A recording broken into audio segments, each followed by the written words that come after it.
What's poppin', y'all? Yo, Drake has got to be the most terminally online rapper at his level that we've ever seen. We've got Hove, we've got Ye. Ye is a online type of dude. I wouldn't necessarily say terminally online, because Ye's talking about being on Reddit and getting OFs for free. I'm like, dog, what? That's a thing? I don't even know what Ye be on corners of the internet that normal people didn't know existed. But Drake, he sees everything. Like, for example, and this started off with T-Pain making some comments on Drake in an interview. So I'm going to play you guys that clip first to give some context. Then we'll play Drake's, and then we'll move from there. The one thing I learned from Drake, and here's the crazy thing. One thing I learned from Drake, but one thing he hasn't followed his own words. Mm-hmm. Drake said, I want to be one of them people that gracefully bow out and not get kicked out. I have ever since said, you really thank y'all. I appreciate y'all. I'll see y'all when I drop. Don't worry about it. I'll just drop something. Let me know if you heard it. Yeah. Drake is like, no, listen. Okay, I got another one. Oh, check this out. Check this out. Y'all didn't like that one? Okay, real quick. Just one more. Let me try one more. And then he's the person that he said, he didn't want to be. Mm-hmm. And I learned that from him. Like, when he said that, I want to gracefully bow out and not get kicked out. I was like, you know what? Sorry. I'm out this. This is just live shows now. I'm out this month. I'm not trying to impress y'all. Y'all don't give a fuck about live or die. Yeah. Why the fuck would I keep trying to impress y'all? I'm out. I'm done. I did everything that I was trying to do. I changed the game. I made a sound. What else?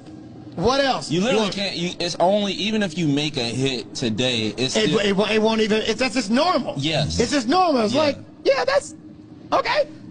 Cool song. To be fair, I don't know why he's coming at Drake with this, because it's not time for Drake to bow out. Drake was the biggest thing of last year. An example of somebody, I wouldn't say bow out, but an example is, let's say, Joey Badass and Kendrick Lamar. Like, Joey's lit, but hip-hop didn't stop because Joey was dissing Kendrick Lamar. And now if Kendrick dissed him back and they start going back and forth, it's going to be one of the biggest things ever, because Kendrick's the biggest thing ever right now. But the fact that people cared about Drake, and the fact that Kendrick was willing to diss Drake off rip as well, means that he's still the top dog. So why would you have a graceful bow out when you're still the top dog? And this is another thing. Drake did talk about that, but he also said, like, a lot of rappers say, like, yo, I'm not going to be... Uzi was talking about 25 years old being old. Now he's still doing the same thing he was doing when he was 21. Like, these guys, they just mature. It's like, when you're young, you think you know everything. Trust me, I thought I knew everything. I mean, I'm still young, but the more you gain experience, you're like, damn, I was kind of tripping off that. I mean, even if you're like 16, 17, 18 right now, you look back at yourself when you're 12, and that's a completely different person, both physically and mentally.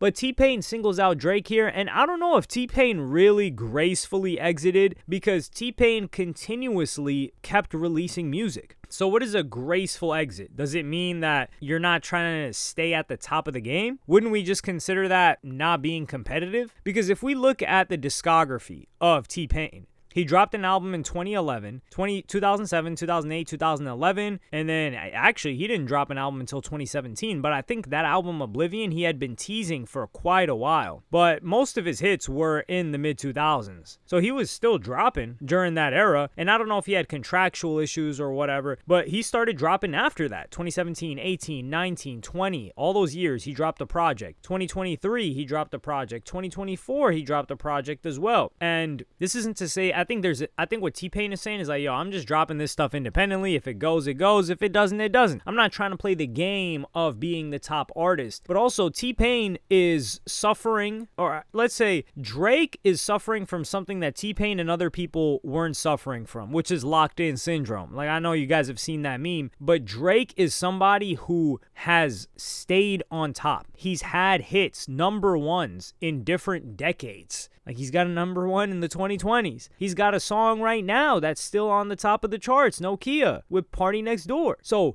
Drake has also been somebody that, for better or for worse, whether you want to criticize it or not, somebody that takes from others. And in order to be a multi-decade artist, you need to steal. You need to work with the new crop of talent. T-Pain brought something forward, but he stayed that. And he's talented. He makes great music, but he didn't pick up the next person and say, okay, hold on, I'm getting on this wave. Drake is switching up flows, he's switching up producers, he's switching up beat styles, he's switching up accents. He's experimented with everything, and whatever hits, and people are anticipating whatever he's got to drop next. Now it just feels like in the past year, everyone's turned on him, but people are not done with Drake, not even in the slightest. And like even me looking back at certain projects, I listen to Certified Lover Boy so much now, and that dropped in 2021. And a lot of people were saying like, yo, this is what Drake was gassing? Man, he's done. And a lot of people mess with For All the Dogs. Now, I haven't even gotten to For All the Dogs yet. I've listened to the album, but I'm saying I'm not listening to For All the Dogs in the way that I'm listening to Certified Lover Boy recently, or like in the past 6 months. And that was 2023. So there's going to come a time, probably in a year or two, when I'm listening to For All the Dogs, I'm like, yo, this is something else. And even for All the Dogs, people were kind of saying like, yeah,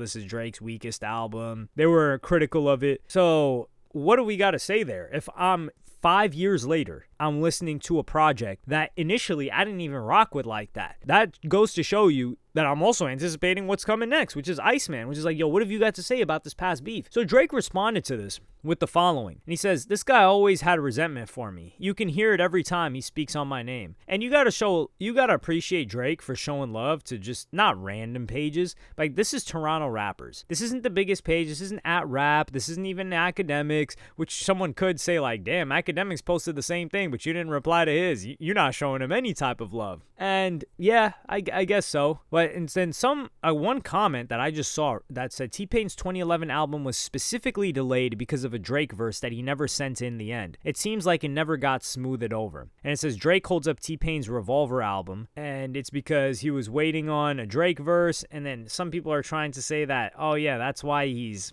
salty about it. I don't think that's the nature of T-Pain. I think T-Pain is happy with how things turned out in his career. He doesn't seem like the kind of guy that has any type of resentment. He made a lot of money, he lost a lot of money, he made a bunch of money again, and he seems like somebody that's content and a genuine guy. However, the only place I could find where, and this is why I say Drake is terminally online, one of the most terminally online top rappers in the game, is because I found one clip, which is where T-Pain talks about the Drake and Party Next Door album that dropped. So I'm going to play you guys that clip right now. All these trash songs that I recorded, I listen to them all the time.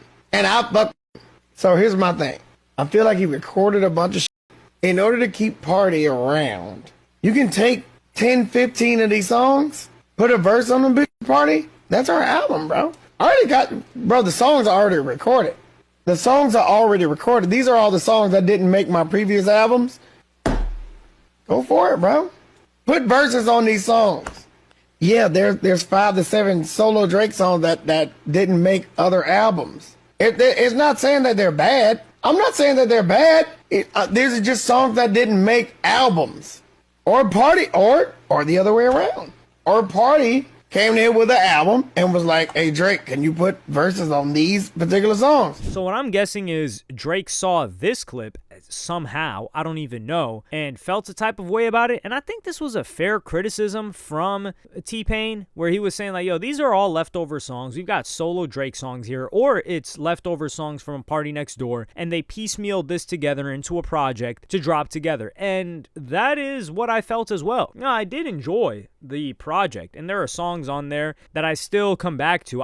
My criticism about it was I thought I was going to feel really bad because Party Next Door was getting a Drake album when Drake was, I would say Drake is at his peak still, popularity-wise, but it's not the positive kind of popularity when everyone was glazing Drake and him just hopping on your song was a stimulus package. That's not the Drake that Party Next Door is getting, but he's getting a tour with Drake, which is a big deal, and I'm in favor of that. I like that for Party Next Door, and it seems to have panned out because this is a huge hit that Party Next Door is on. So I like the outcome of the project. As for T-Pain, I don't think T-Pain hates Drake or has anything negative to say about Drake. Number one, Drake is number one. So he's going to be the example that somebody like T-Pain comes up with when he's talking about the biggest guys in the game. Number 2, T-Pain has transitioned into being one of us. And by one of us, I mean like one of y'all in the comment section, like somebody like me, somebody where we're like, yo, nobody's really listening to us. We're just kicking our opinions. It's not going to go anywhere. People aren't going to be discussing what our opinions are. It's just between us and the people that watch us or are interacting in our comment section. It's like homie conversation. And I think T-Pain has adopted that role for 5+ years. So he's not thinking of like, oh, Drake's going to see this. I don't think that's what he's thinking when he's making these comments. But Drake does see it, and Drake gets sensitive about it. And it's just like, damn, like Drake is really sensitive about a lot of things that people have to say about him. And this isn't even Joe Budden, where Joe Budden made that comment about like, yo, like, why are you talking about these young girls on the project? And Academics was relaying the message that, nah, he doesn't have a problem with criticism on the album. He has a problem with you talking about the material that he's mentioning in the album or who you believe the album is for. And I was just like, I think that's a little bit of putting the cape on for Drake, to be fair. But in this case, what excuse does Academics have? Like, he's not talking about anything personal with Drake. He's just talking about his career and how he took his advice and bowed out and how he thinks Drake perhaps should bow out. I think Drake is just so obsessed with this, like many other rappers aren't. I think a lot of rappers, maybe they got to the top. Like Nicki Minaj is like a Drake. Like, they're cut from the same cloth. Lil Wayne, he's like those guys. And this is why, yo, we gotta crown Cash Money as the greatest of all time. Because Nicki Minaj still gets angry at people even comparing other female rappers to her with their accolades. Nicki Minaj is still angry, dropping bars like, yo, screw Rock Nation, screw Jay-Z. Like, these people trying to play me. She's still competing. Like, she just did a little side gig of having a kid. She's like, let me get that out the way so I can get back to this rap stuff. And she's what, in her 40s? Yeah, I think she's definitely in her 40s now. Drake is like that. Like, people were saying that, yo, Drake was talking crazy like a mob boss to Kendrick Lamar's camp before they dropped the diss on his head top, the Not Like Us. So he was talking crazy to them. That is a level of, like, the guy's kind of like KD. KD's a good example of that too. He's like, yo, what do you mean you want me to leave or you want me to chill? Like, this is all I got.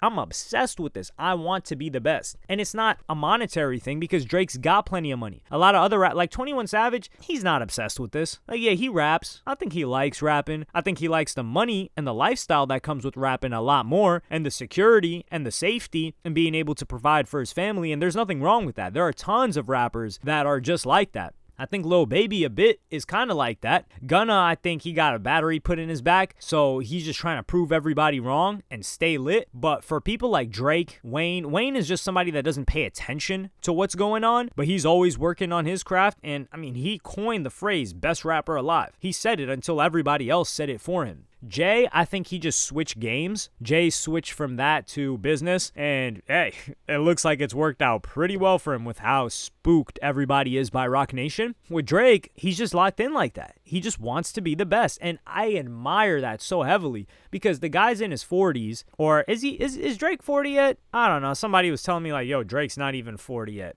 All right, he's pushing 40, whatever, 38, which is crazy that 10 years ago he was only 28 and he had already become like the top rapper. So why would he? I just think Drake thinks to himself, hey, yo, what the hell am I going to do if I bow out and stop rapping? I'm going to be gambling on streams and hanging out with my son? I ain't trying to do all that. I'm trying to rap. I'm trying to compete. I'm trying to push. Like, we haven't seen somebody like a Drake ever. Like, somebody that's into their 40s that has been consistently in music and the hot topic of music during their entire career. And also, like I said prior about somebody like stealing, Drake also getting ghostwriters is what kept him fresh and what allowed him to have the longevity that a lot of people that came in with a new sound or style like T-Pain just couldn't do. Like, a new generation comes in, people expect a new sound, and you're not really able to keep up, which is something that Lil Baby is suffering from right now. Like, he had his years, and then now people are looking at him like, hey, bro, we don't really care what you got going on right now. But that's because he doesn't have writers and people giving him hooks, and he's not stealing other people's flows, hopping on other people's stuff. So people get tired of him not rather quickly. He had a good like 5-6 year run, like a crazy run as well. So that's why I disagree with T-Pain on this. If it was anybody else, I would say, okay, yeah, they should probably pack it up. But some people, they don't have anything to pack it up to. Some people, they gotta keep rapping. But let me know what y'all think about this in the comments. Do you agree or disagree with T-Pain? And is Drake sensitive for this? And also, Drake's sensitivity is the reason why you know he's obsessed with this. Because he's like, man, this guy hating on me. I gotta make a comment about it. Because he still cares what people think about him. He wants people to say like, yo, this guy, the idea of him bowing out of the game or getting too old for the game haunts him. And that just goes to show you, like, this guy, he's like a Kobe, where I saw a recent clip where they were posting about how Kobe was in tears after he got eliminated in the playoffs after just three-peating. Like, the guy is heartbroken because he couldn't drop a four-peat. That's Drake. And we got to admire somebody that's, like, after it like that. Now, the ghostwriting thing, you know, you're steroids. Come on, man. But still, I gotta give credit where credit is due. But maybe for the dude's sanity, well, for our music, for us getting the music, actually, it's probably good that he's terminally online. That breeds a lot of emotion that he can leak on pen and pad. But let me know what y'all think in the comments. Like, subscribe, and hit the notification bell if you enjoyed. If there have been other times where you think, not Lil Baby, where you think T-Pain was slighting Drake, let me know. I'd actually like to know more about that. I'm gonna see y'all on the next one.